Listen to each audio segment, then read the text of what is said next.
ஓம் வரசித்தி விநாயகரே சரணம். யோசிப்போம் நலமாய் வாழ. இன்னைக்கு வீடியோவில் சிலிக்கான் ப்ரஷ்ஷு பற்றி சொல்கிறேன்.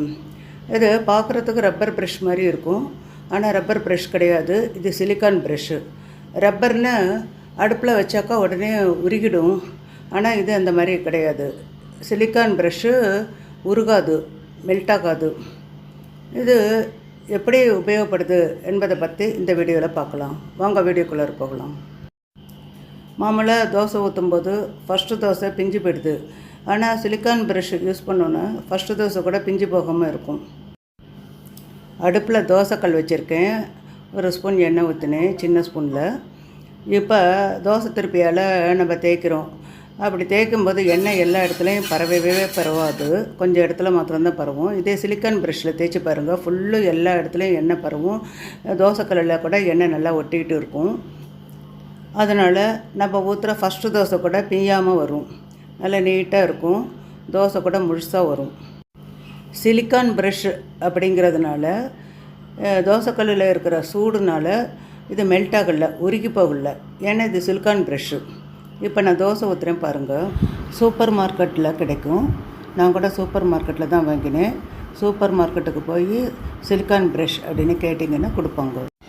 உங்களுக்கு தோசை ஊற்றி காமிக்கிறேன் பாருங்கள். மாவு எடுத்து தோசை ஊற்றுறேன். தோசைக்கல் மேலே மாவை தேய்க்கிறேன்.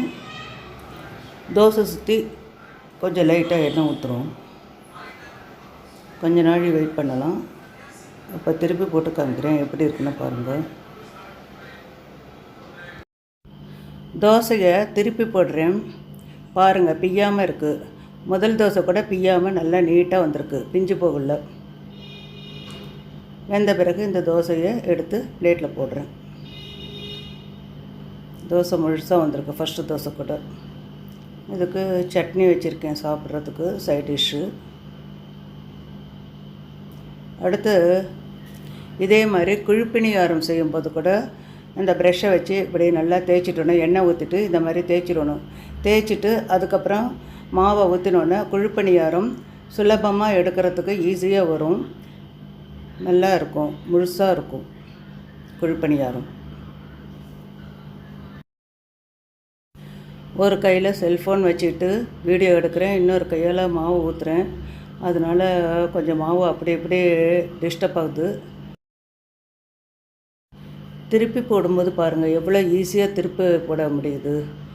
அந்த சிலிக்கான் ப்ரஷ்னால் எண்ணெய் எல்லாம் எல்லா இடத்துலையும் பரவலாக வந்திருக்கு. இப்போ பாருங்கள் முழுசாக நீட்டாக வந்திருக்கு குழிப்பணியாரம். அதுக்கு சட்னி வச்சுருக்கேன். அது சிலிக்கான் ப்ரஷ்னாலேயே இவ்வளோ அழகாக வந்திருக்கு. என்னோட யோசிப்போம் நலமாய் வாழ சேனல் சப்ஸ்கிரைப் பண்ணாதவங்க சப்ஸ்கிரைப் பண்ணி வச்சுங்க. அப்போ தான் புதுசாக பயனுள்ள வீடியோக்கள் போடுறதெல்லாம் உங்களுக்கு உடனுக்குடன் வந்து சேரும். அடுத்த பயனுள்ள வீடியோவில் உங்கள் அனைவரையும் சந்திக்கிறேன். வணக்கம்.